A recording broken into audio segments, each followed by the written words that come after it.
want to encourage you today, or I want to share on a topic, and my topic is entitled Making Our Stories About Him.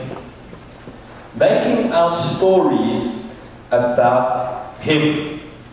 Because I found in my life, and I'm hoping you agree, in our story, because let me just explain one thing to you, you have a story right now. Every single one of us has a story to tell. There are deeply painful, deeply intimate things that you are going through right now that only you and God know about. It's a fact. We may share things with each other and we seek counsel and we do all these kinds of things, but right now you are going through something incredibly personal, incredibly intimate, and it's only between you and God. And I've discovered that as we retell our stories, we make a mistake. And the mistake is not always intentional, but when we tell our stories, we always acknowledge God, but we also speak of the things that we have done. And it's fine, there's merit in there, because we're supposed to work with God, and when we see God busy, we must jump on board. But when we retell our stories, we acknowledge God, we praise Him, but 9 times out of 10, if we listen to the stories that we retell, we always throw in a few things that we've done. Do you do that? I hope you do that. Come on, man. We praise God for doing something for us, but we also praise Him because we did this. So, yay, God, we praise You because You gave us a brain. And there's merit in that, and there's truth in that. There is. And then I kind of see that when we approach the Bible and when we read stories in the Bible, this is what we do. We read about healing. And as we look at a miracle of healing, we try and figure out what we must do to get the same results. Instead of focusing on what God has done. And even though the motive is good, you know, there's a woman who had an issue of blood for 12 years, or there's that woman who just touched the cloak of the Lord Jesus, and the Bible says if you ask for anything in my name, it will be given. And we try and figure out this recipe to get the same results. But I think we put the focus then on us. And I think our storytelling should be completely about God and what He's done and what He's able to do and what we believe He can do. So, you know, we're not rebuking each other right now because we tell our stories and God gives us the wisdom to do things. But what I find myself doing, I read a Bible story and I try and figure out what I must do to get the same results. That's what I do. So I turn to those passages and I'm like, okay, this is what that woman did. She fasted for 3 days. I'm going to do the same. But I don't think that's the message. The message is that in our storytelling, in our testimonies, we must put God at the center of those things. Not because we're trying to be self-righteous or trying to fake humility, but because everything revolves around the hand of God. There is nothing we can do or have done or will do that we will be able to boast about. Because Paul himself even says, I am what I am, but by the grace of God. And if any man would boast, let him boast in God. So I think the encouragement this morning is when we make our stories about Him, is let's start putting God at the center of our storytelling. Because when we put God at the center, it doesn't always have to look beautiful with green grass and Labrador puppies. Because that's only the end result. But getting to that green meadow, David says there's a valley of a shadow of death. And you've got to walk through that valley first before you can get to the Labradors and the green grass. So I want to read 3 stories this morning, and I'll throw in a bonus one as well. But I want to just read these 3 stories, and I want to first admit what I've done wrong in the past regarding the stories, and then I want to look at a few things that we can do here. The first story is in 1 Kings chapter 17, from verse 8 to 16. It's well behind you. Thanks, Jack. You may know these stories, I'm sure I'm pretty certain you do, but I just want to read you these stories, and I'm not going to preach on them, I'm going to read them, and I'm just going to take a few things out from them, which involve putting God at the center of our story. So this is the story of a widow, and let me just read it. It's quite easy. If you don't know the story, you'll pick it up as we read it. Then the Lord said to Elijah, "Go and live in the village of Zarephath, near the city of Sidon." Don't worry about where that is, just don't get lost in the words there. Go live in Peace Haven near Three Rivers. I have instructed a widow there to feed you.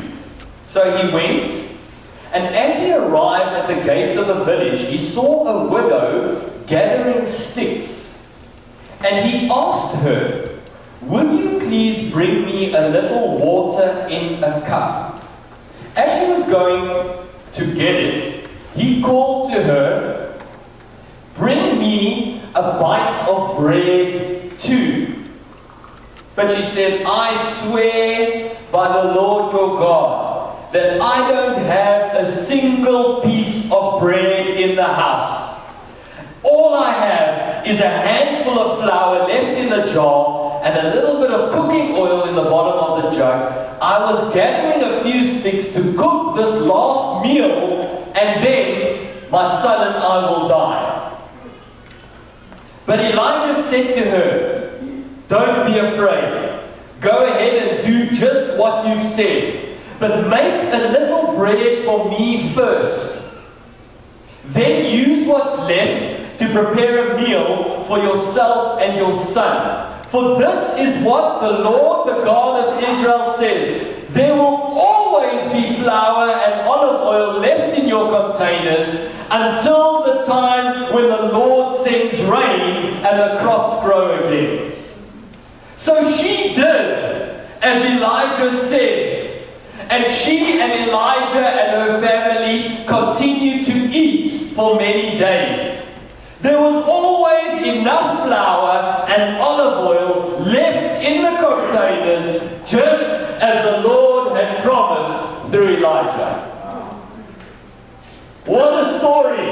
It's got nothing to do about what we give to God, about our part. It's got everything to do with what God can do. It's such a fascinating story. And this woman, I can guarantee you, as she retold it, or we don't know, but if this kind of thing happens to you, you retell the story about God's provision. And I'm certain that not once when she retold that story to anyone did she ever say, "I had to, I had to, I had to." She took her nothingness to God and He did everything. But we try to figure out, well, must we stop buying bread? Must we stop doing this? Must we give more? Because these stories that I'm going to read, a lot of people have used in the past about money and what you give. It's completely incorrect, because these stories are in actual fact not about what we give to God, but what He does for us. Without having to give Him back and say, "Thank you for my salary, here's a little bit to you, and here's a little..." No. In our storytelling, I would encourage us to put God at the center. You can read it on a bit further, and I told you I wasn't going to preach, but I'll preach on every story. Well, that was the plan. But it only rained a long time after that. And let me tell you something, when a woman says she only has a handful of flour, she didn't open up a pantry door and find that there was still 20,000 tons of flour. No. That flour never ran out because God had promised. It's got nothing to do with what you do or what you don't do. But my promise to you is until it rains and until the crops grow again, there will be flour and oil in your jar. What a story. And at the end of these stories, I'll give you a few points as to how we can replicate it. Let's go to the next story then. This is the story of Elisha. Maybe you knew already I was going there. Well done. But the problem is you're making the story about you. Make it about God. 2 Kings chapter 4, verse 1 to 7. Here's another story about a widow. Maybe God loves widows here this morning. I don't know. So this is the story of Elisha. So 2 Kings chapter 4 verse 1 to 7. Thanks, Jax.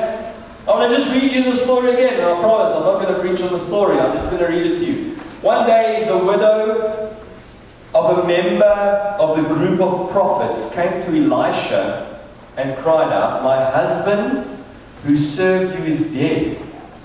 And you know how he feared the Lord. But now a creditor has come, threatening to take my 2 sons as slaves. What can I do to help you?" Elisha asked. "Tell me, what do you have in the house?" "Nothing at all, except a flask of olive oil," she replied.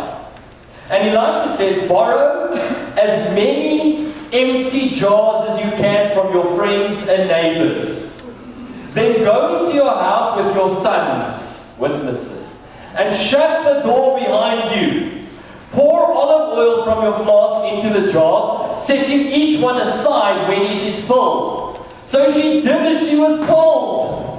Her sons kept bringing jars to her, and she filled one after another. Soon every container was filled to the brim. "Bring me another jar," she said to one of her sons. "There aren't any more," he told her. And then the olive oil stopped flowing. When she told the man of God what had happened, he said to her, "Now sell the olive oil, pay your debts, and you and your sons can live forever on what's left over." What are we reading? Where is this? Where am I finding this stuff? This is the Word of God. So again, this widow, the oil never ran out. She didn't do something or anything. All she did, and this is the crux, she took her brokenness, she took her nothingness, and she cried out to God. And God took that nothingness and made something that lasted forever. Because why? I've said it before. God is in the business of taking broken pieces and turning them into masterpieces. Not for our glory, not so that we can tell stories about the things we have done, but that the light of God would be made known before all men. I think in our own stories, the best thing we can do is keep our mouths closed. Because when our mouths are closed, we can't stick our feet in our mouths. Because some of us suffer very badly from foot-in-mouth disease. And the only time we don't suffer, when we don't have feet in our mouth, is when we're changing feet. But you get the point. You want another story? Alright, thank you. One person wants another story, so just for you. Let's stay in 1 Kings very quickly. 1 Kings chapter 18. Let's go back there. Hey, the Old Testament is alive, eh? It's the same God. 1 Kings chapter 18, verse 41 to 46. Did I give this one to you? Because this was the bonus story. I was only going to read it if they behaved themselves. So we're there. Okay, 1 Kings chapter 18 from verse 41. Just listen to this. And it's not a widow. Yay! It's not about oil or making bread. It's something even more powerful. Verse 41. Then Elijah said to Ahab, "Go get something to eat and drink." There's a widow down the road who's making bread. For I hear a mighty rainstorm coming. Just listen to this. So Ahab went to eat and drink. But Elijah climbed to the top of Mount Carmel and bowed low to the ground and prayed with his face between his knees.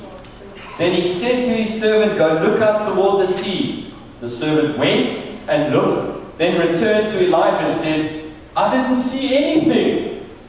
7 times Elijah told him to go and look. 7 times. Finally, the 7th time, his servant told him, "I saw a little cloud about the size of a man's hand rising from the sea." Now, if you're standing on Mount Carmel, the sea is miles away, so it's not that size. It was smaller, trust me. Smaller, smaller, smaller. Then Elijah shouted, "Take cover! Go to Ahab and tell him, climb into your chariot, go back home. If you don't hurry, the rain will stop you." I don't get it. And soon the sky was black with clouds. A heavy wind brought a terrific rainstorm. And and Ahab left quickly for Jezreel. Then the Lord gave special strength to Elijah. He tucked his cloak into his belt and ran ahead of Ahab's chariot all the way to the entrance of Jezreel. When I read this story, Elijah is not the hero in this story. The servant is. Elijah. I mean, Mount Carmel. They had the great opportunity of being there. You could see everything for miles, and there were no clouds. And then a tiny cloud, probably 85 kilometers away, the size of a man's hand. The servant comes back and says, there's a cloud this size. And Elijah says, take cover! Head for the hills! Because there's one hell of a thunderstorm coming. No. But there was just this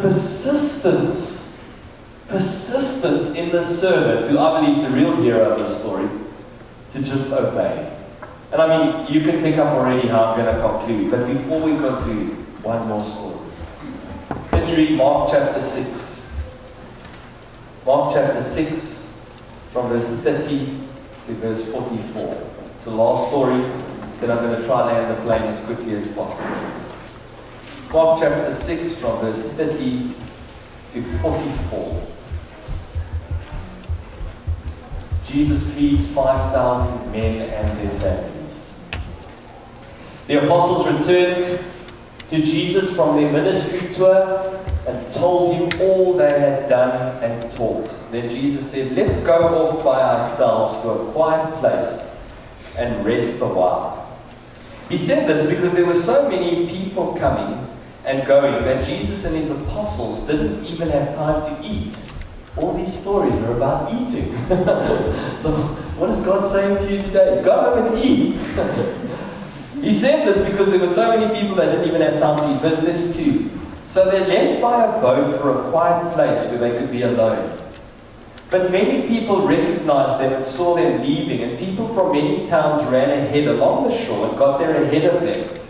Jesus saw the huge crowd as he stepped from the boat, and he had compassion on them because they were like sheep without a shepherd. So he began teaching them many things. Verse 35. Late in the afternoon, his disciples came to him and said, this is a remote place, and it's already getting late. Send the crowds away so they can go to the nearby farms and villages and buy something to eat. But Jesus said, you feed them. With what, they asked? We'd have to work for months to earn enough money to buy food for all these people. Do you see man's natural reaction? What must I do to get the miracle? When God's in the center of the story, you've got to do nothing. Don't force the miracle. You can't make it happen. God's got to make it happen. Verse 38, Jesus says, how much bread do you have? Go find out. They came back. What a nerve. They came back and said to Jesus, we've got 5 loaves of bread and 2 fish. Nothing. They came back with a purpose. I'm pretty sure they wanted to insult him or belittle him. We only do what you told us. You told us to go find bread. You know there's 5,000 people here. So we're coming back and say, we found 5 loaves and 2 fish. Jesus says, no problem. What? I want to suggest they went to him with a snotty attitude. You told us what we do. You told us what to do. We've done it. So we're coming back to you. Here's 5 loaves and 2 fish. Put that in your pipe and smoke it, kind of thing. Verse 39. Then Jesus told the disciples to have the people sit down in groups of 50 on the green grass. Jesus took the 5 loaves and 2 fish, looked up toward heaven. They gave it to Jesus. Jesus gave it to the Father, blessed them, then breaking the loaves into pieces, he kept giving the bread to the disciples so they could distribute it to the people. He also divided the fish for everyone to share. They all ate as much as they wanted. And afterward, the disciples picked up 12 baskets of doggy bags. A total of 5,000 men and their families were fed that day. In these stories, there's nothing we can do to fabricate them. There's nothing we can do to force force the miracle. I want to suggest in our storytelling, we kind of stop polishing our own heads and we just say, Lord, it looks messy.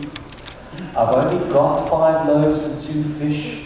I've got nothing. I've got no olive oil. I've run out of everything. But I'm giving it to you. I want to do 3 very quick points. The first is, in all of them, and it's not another, but in every one of these stories, the theme is just obedience. And sometimes that obedience is even ridiculous to think of. I mean, Jesus sends his disciples out to go find bread. He knows and they know there's 5,000 plus their families and their children. And they come back with 5 loaves and 2 fish. Imagine how ridiculous this woman must have felt. I must go borrow jars from my neighbors. Didn't you hear? I only had that much left. But she did it. Think of the flour as well and the olive oil in the first story. How ridiculous to think. I must first go and I must first give Elijah some bread, and then this guy tells me and my family will have enough until the rain comes and until there's new crops. How ridiculous. But there was just this, I'm going to obey. Not because man has said it, or the prophet has said it, or the pastor has said it, but because God has said it. There seems to be this never-ending result of obedience. And I think as a church and as churches, we've always told Christians to sacrifice. Don't sacrifice. Obey. Because when you sacrifice, things run out. But it seems as if when we obey God, the fruit of that lasts forever. Wow. And that's why Samuel says that when God spoke to him, he said, it is better to obey than to sacrifice. The second thing, I want to just bring this. I pick up 4 things in the story. There's the promise, and there's the assurance.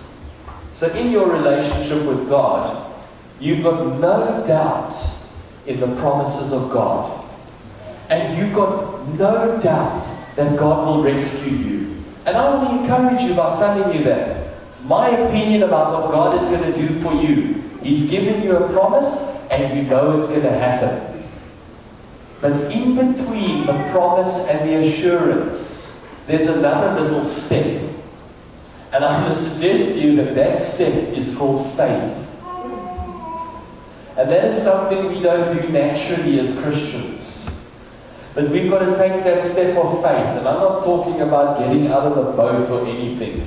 But the promise of God came to the widow. The promise of God came to the disciples. And they knew, they had no doubt that God would come through for them. But what did they have to do? They had to take that step of faith. And that's what you and I are really bad at doing. But we've got to do it. And aren't we crazy? Because you just acknowledged, and I believe this about us all. We believe in the promises of God, and we are certain that they will come to pass. But there's a gap in between the promise and the assurance. And that's the step of faith. And the two don't come together until we bridge it with our faith. So God gives the promise, and God will make it happen. What's our part? We've got to write him a check? No. What's our part? We've just got to take that step of faith. So our faith kind of bonds the promise and the assurance. Last thing I want to share with you, it's really late, but send a letter. What I find here is that we try so hard to give God enough, or we try so hard to give God something that is sufficient. Well, in these stories, there were people who gave God absolutely nothing. Tiny bit of olive oil, the last handful of flour, 5 loaves and 2 fish to feed, can I say, 10,000 human beings. But they gave it to God. They said, yeah, We're too busy trying to give God enough or to give God lots. Or we're waiting for our story to turn so that we can give God praise. Give God your dirt. Because whatever we give God, He takes it and He uses it for His glory. I'm amazed at the faith of these people. Imagine going to Elijah and saying, "You're asking me for bread, I've got a handful of flour." Huh? Imagine going to Jesus with 5 loaves and 2 fish. Yesterday I was at the barnyard. I had the privilege of being part of a fundraiser for a little girl with cancer who unfortunately passed away. And the guest speaker there, that was Talita van der Heerden. I've never heard of this woman before. She was rescued from child prostitution and trafficking. But not in some dodgy streets. I mean in the streets of Bloemfontein, where all the decent human beings live. She was rescued. And I listened to her story of multiple accounts of the most horrific things. And I think, this woman is saying she'll do it all over again. I want to encourage you to take your dirt to God, to take your pain to God, to take your nothingness to God, to take your brokenness to God. But for goodness sake, give something to God, because He will take it and use it. If we're too busy trying to make the castle pretty, or we're too busy, I want to say to you, take something to God. Give Him anything. But for goodness sake, just give Him something. Because I find He even takes desperation. And when we give it to Him, He uses it for our good. I think of the woman who had an issue of blood for 12 years. She had nothing to give to Jesus. She was desperate. But she gave something to Him. And He used it. I think of Martha. Martha was upset with Jesus for not being there when her brother Lazarus died. She was broken. She took her brokenness to Jesus. And He turned her mourning into dancing. I really want to encourage you this morning. And maybe you'll hear other preachers, and maybe some other time I'll say something even better. You don't have to take God, this beautiful sponge cake that is beautifully decorated. You don't have to take God this elaborate check. You don't have to take God this beautiful castle. All you have to do is take something in your hand and give it to Him, and He will use it for your good. Why? Because our stories revolve around God and who He is, not the things that we have and can. I hope God's word has blessed you this morning. Let's bow our heads together. Father, I know that basically all we've done this morning is read stories, but I believe that your Holy Spirit has been busy behind the scenes, and that you're challenging and stirring hearts here this morning. I believe it, we believe it. I want to pray for freedom for people here who feel like what they have isn't good enough to give you. Free them of that nonsense, Lord. Give us all the ability just to give you what we have. Maybe here this morning we've only got tragedy to give you. Maybe we've got brokenness to give you. I know that in this very room this morning, every single story that anyone can tell you, if we give you our story, you will use it for your glory, Lord. And that's what we desire. So Lord, bless your people. Bless your church. Speak to them in their hearts. We just thank you so much for our time together this morning. In Jesus' name. My friends, I want to tell you this morning that I love you with the love of the Lord. Have a great day. Just remind you, be blessed to be a blessing. And so, Tim, the now, thanks again for the opportunity. God bless you, God.